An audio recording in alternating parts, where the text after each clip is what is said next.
Good morning. I just wanted to come on here and say good morning and make just a small video.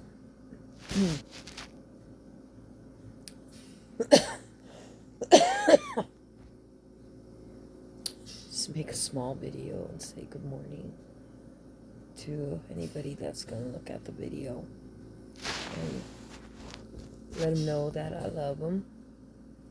I was on my Facebook this morning and just looking around and just trying to get one of my cousins that lives in Los Angeles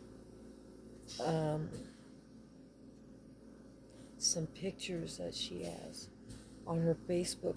I probably have some pictures on my Facebook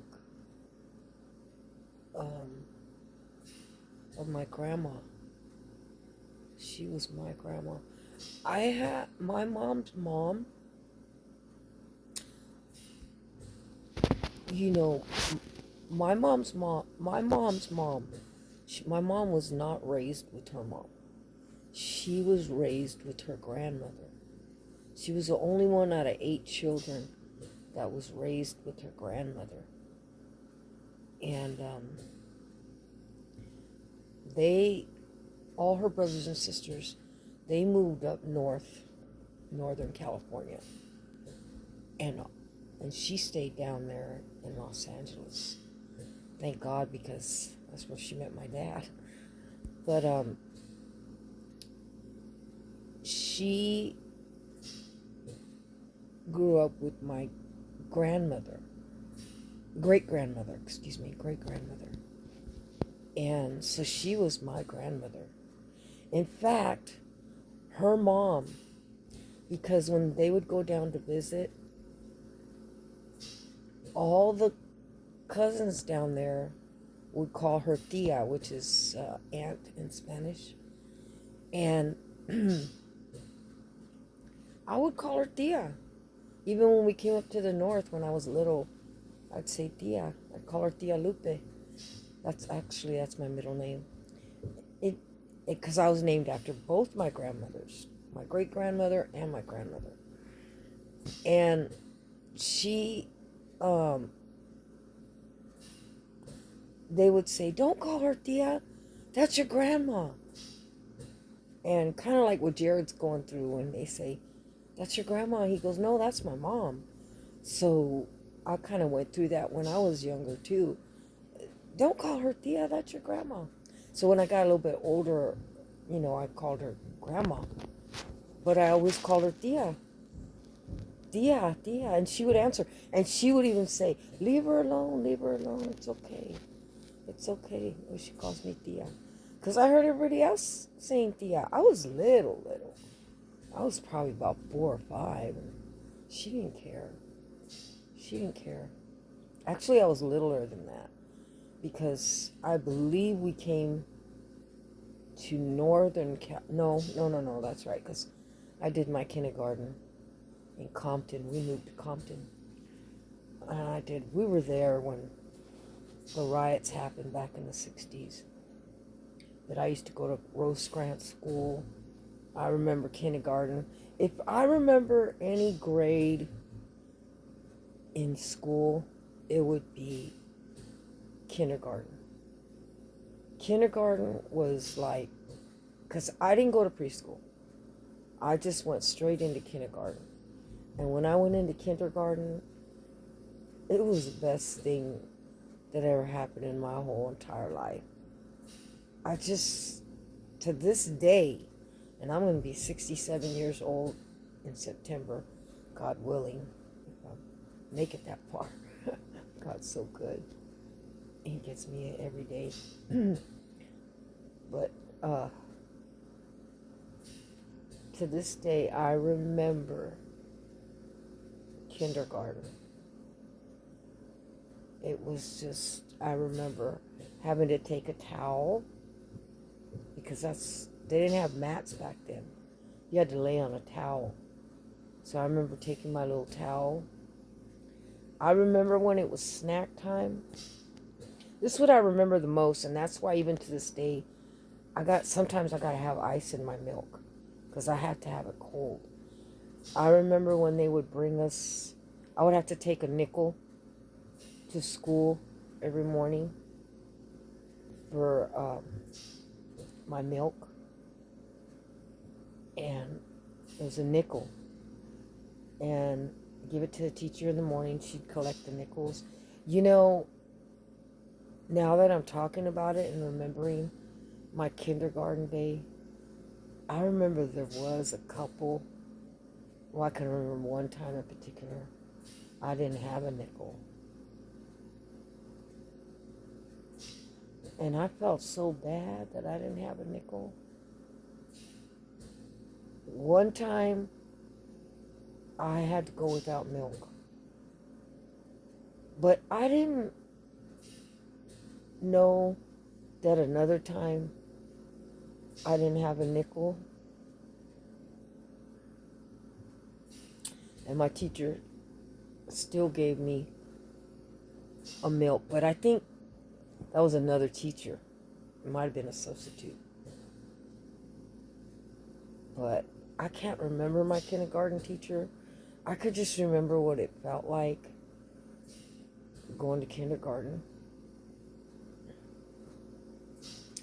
And every time I drink a little bit of milk, because usually I drink about that much milk, I'll ask Jared for some milk. And he goes, Mama, do you want ice in it? And sometimes I'll ask him for ice and sometimes I don't. But as soon as I drink the milk with the ice, I'm transported back to my kindergarten room. And it was so, I just loved it. Because I loved learning, I loved reading, I loved everything about school. And so I just wanted to do this video for a little bit of memories. I told my niece and my nephew, this is my first niece and my first nephew.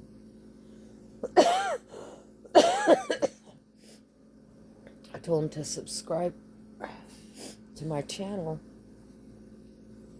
so that they could visit with me. Because my niece lives in Texas and my nephew lives in Arizona.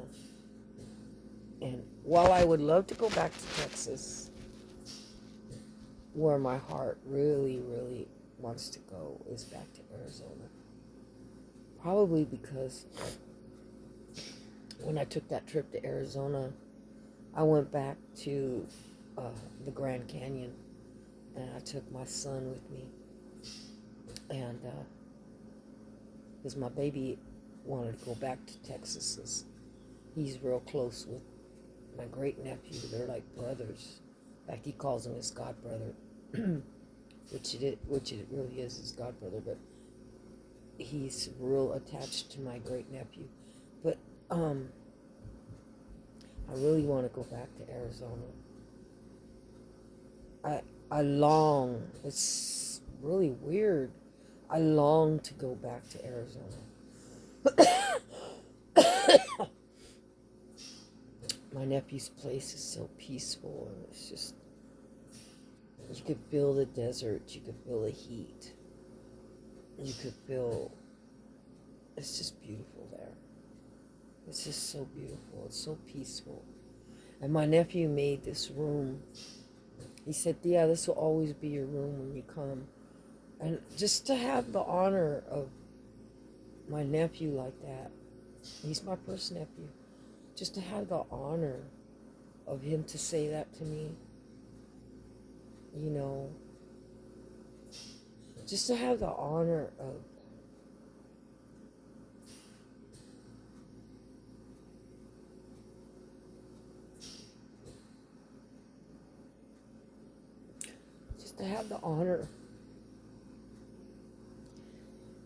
to know that no matter what,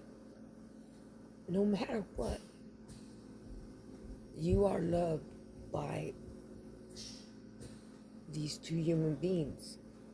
And I know that they love me a lot. And they couldn't do no wrong. They couldn't do no wrong in my eyes. No wrong. They're like if they were my own children. And they couldn't do no wrong. And I have my other brother's kids and my sister's kids.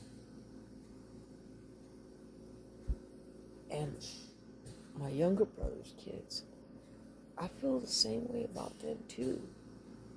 I feel the same way about them too.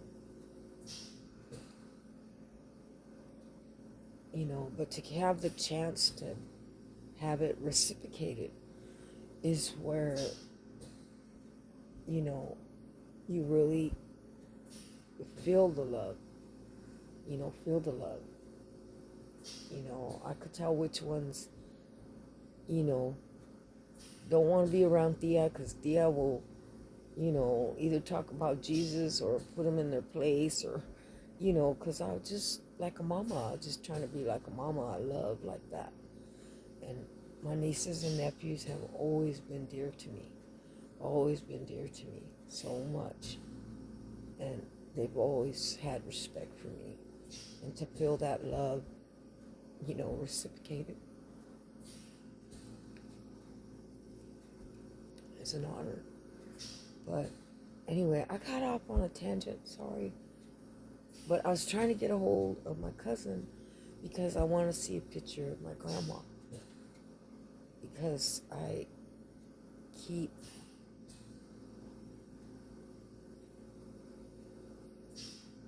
seeing my grandma and thinking about her. Because I followed her. See, when you're born, when you're little,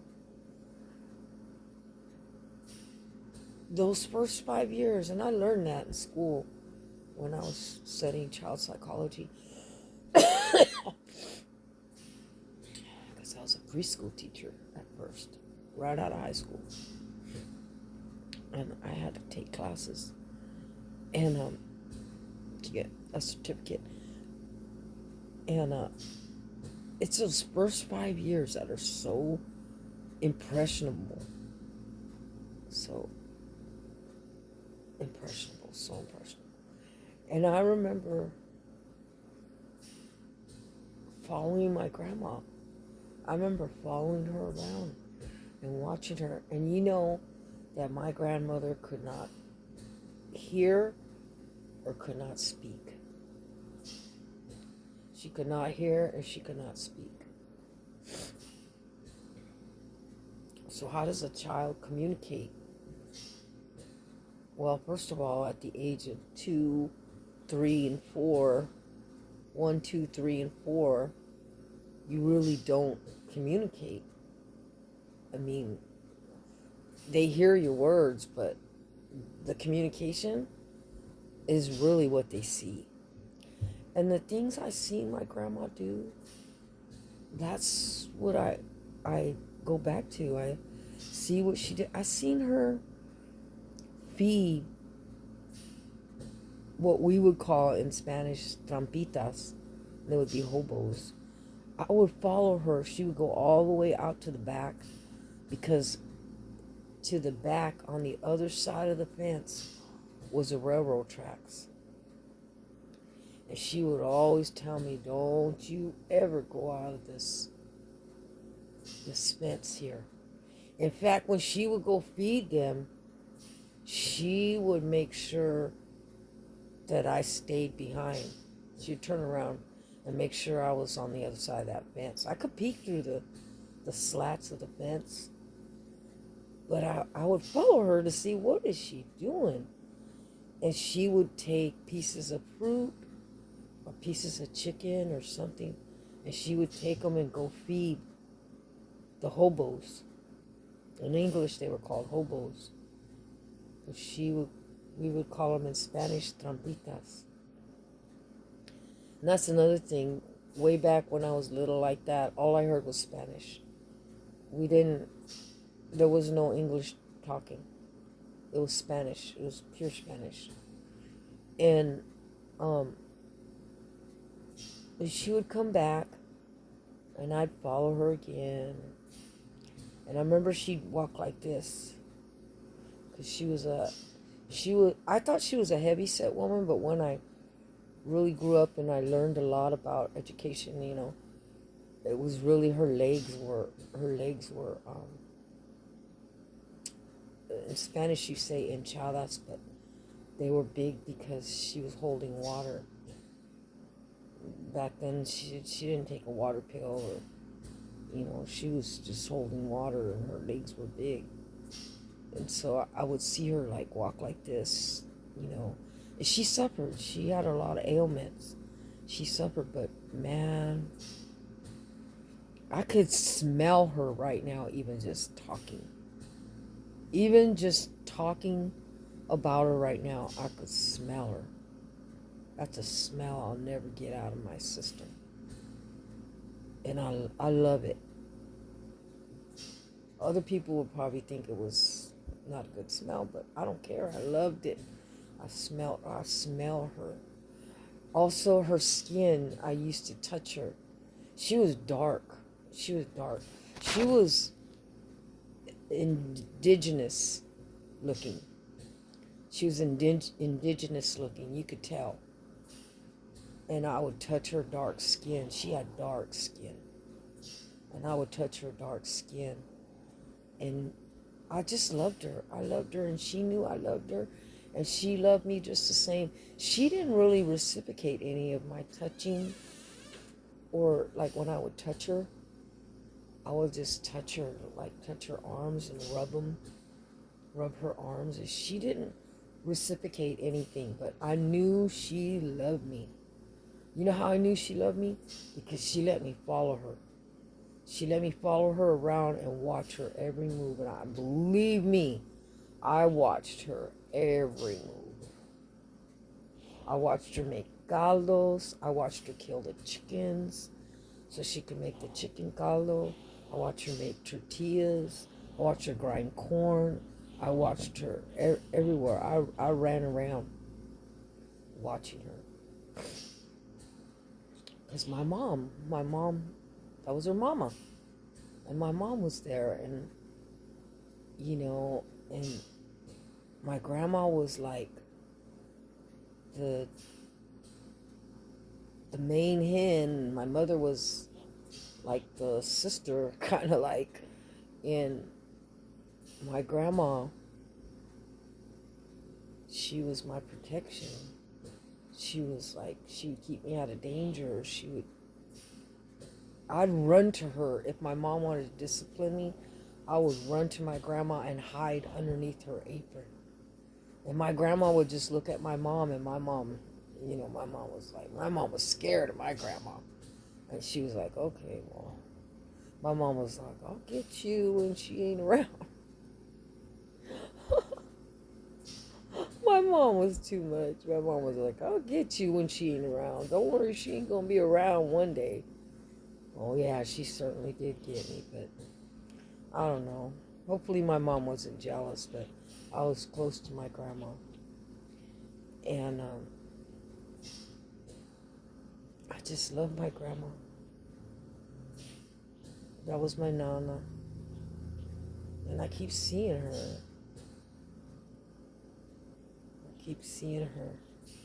I keep smelling her. I used to watch her rub the salve on her knees, and she'd sit down and she'd rub this can. I can even remember the can. She'd open up this can. I can remember right now talking about it. The sound of the can, and she'd open it up, and she'd rub the salve on her knees. She'd roll down her, I don't know, these stockings that she used to wear were like, they weren't really stocking. I mean, they were, but I have to look those up on the internet. They were like thick. They didn't seem supportive. They just were like thick. And she'd roll them up to past her knees. So when she sat in her chair, she'd roll them down, and then she'd put that salve on her knees. She put that salve on her knees, but I don't know. I just love my grandma. I love my nana. She was like my mama. She just was. She was. When I go back and I think about my first mama, it's her. She's the one I think of. Well, she was my mom's mom, but boy, did she keep an eye on my mom. I love my mama. My mama's such a good heart. And I know that she got that good heart from my nana. My grandpa, I don't remember too much about him. I don't even really, I vaguely remember him. I believe he was still alive. But I just vaguely remember him like coming home from work. He was a worker. He was a worker. But it's her. She was the one. And I believe that's where I learned my tenacity. I believe that's where I learned to fight, and not not complain really about what my body's really going through. Just keep getting up, keep showing up. The Lord knew exactly what I needed, and He put me with her. I can't really say I remember anything about, I can't really say, when I tried really hard looking around my environment back then, I can't really say I remember santitos or, her. When I say santitos, I mean like saints, because back then they had the saints, and I can't really, I could vaguely remember maybe St. Peter or something. I don't know, but I got most of my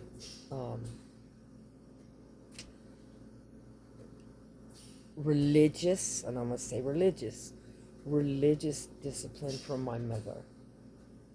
When we moved up north, or not up north, when we moved away from Santa Ana, when I was with my grandma,